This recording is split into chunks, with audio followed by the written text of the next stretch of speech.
আসসালামু আলাইকুম রহমতুল্লাহি আবরাকাতু। আমরা 12 জন সৌদি প্রবাসী কি কারণে 8 মাস কারাবন্দী ছিলাম, কোন অপরাধে ছিলাম, এই ভিডিওর মাধ্যমে জানতে পারবেন ইনশাআল্লাহ। তো আপনারা উপরে ভিডিওটা দেখুন। এই ভিডিওতে আপনারা কি বুঝতে পারতেছেন?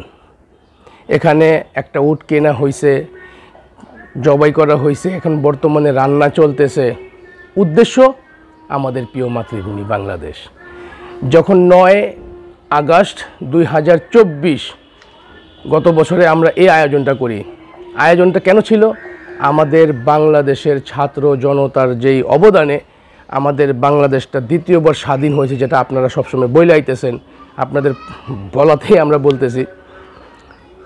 তো এখন কথা হলো গিয়ে 9 আগস্ট 2024 স্ক্রিনে দেখতেছেন, আমাদের উদ্দেশ্য ছিল বাংলাদেশের ছাত্র জনতা যারা এই পৃথিবীর মায়া ছেড়ে চলে গিয়েছে তাদের আত্মা মাগফিরাতের জন্য আমরা এই খাবারের আয়োজন করছি। কারণ আপনারা জানেন, উদ্দেশ্য ছাড়া যদি মানুষকে খাওয়ানো হয়, এই পৃথিবীতে খাওয়ানোর ফজিলত কি আপনারা ভালো করেই জানেন। একটা মানুষকে হয়ে আরেকটা মানুষকে খাওয়ানো এটা অনেক বড় বিষয়। তো রিজিকের মালিক হয়েছে আল্লাহ। এই বাংলাদেশ স্বাধীনের উদ্দেশ্যে এবং ছাত্র জনতার উসিলায় আমরা এই খাবারের আয়োজন করি। কিন্তু এই খাবারের আয়োজন আমরা জানতাম না এটা আইনতভাবে অপরাধ। কিন্তু আমরা যেই গ্রামে আয়োজনটা করেছিলাম সেই গ্রামের যে থানার কিছু এই আইনশৃঙ্খলা বাহিনী আছে, আমাদের বন্ধুদের কফিল মানে মালিক যেটা বলেন, তাদের কাছে আমরা পরামর্শ নিয়েছি। আমরা 2-4 জনের কাছে পরামর্শ নিয়েছি। তারা বলছে তোমরা ঘরোয়াভাবে যদি করো কোনো সমস্যা নেই, কিন্তু রাস্তার মধ্যে কোনো মিছিল মিটিং বিশৃঙ্খলা করবে না। তা আমাদের সেটা দরকারও নেই, কারণ সৌদি আরব সরকার বলেছিল যদি কোনো বাংলাদেশের লোক রাস্তাঘাটে মিছিল মিটিং পোস্টার ব্যানার এগুলো আয়োজন করে তাদেরকে ধরে দেশে পাঠিয়ে দাও।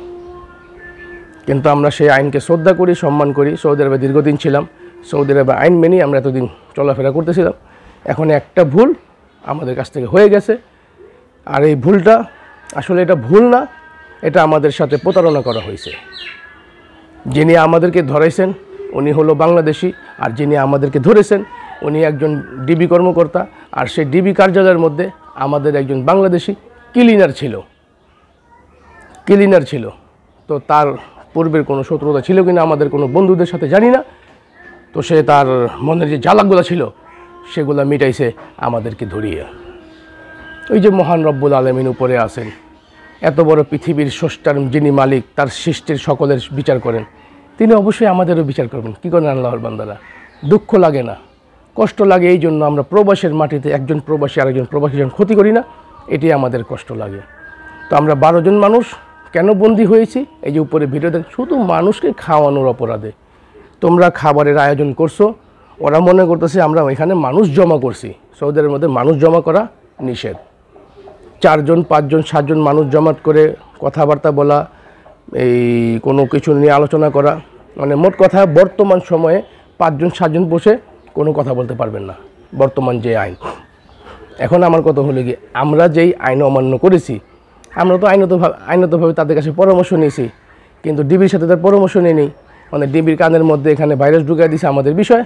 উনি আমাদের সাথে প্রায় 2-3 ঘন্টা মিলেমিশে খাবারের আয়োজন, কে কী রান্না করতেছে, কে উটের কেনার টাকা কালেকশন করছে, কে উট কিনছে, মানে বিভিন্ন তথ্য আমাদের সাথে নিয়ে 3 ঘন্টা পরে তিনি আমাদেরকে পাকড়াও করেন।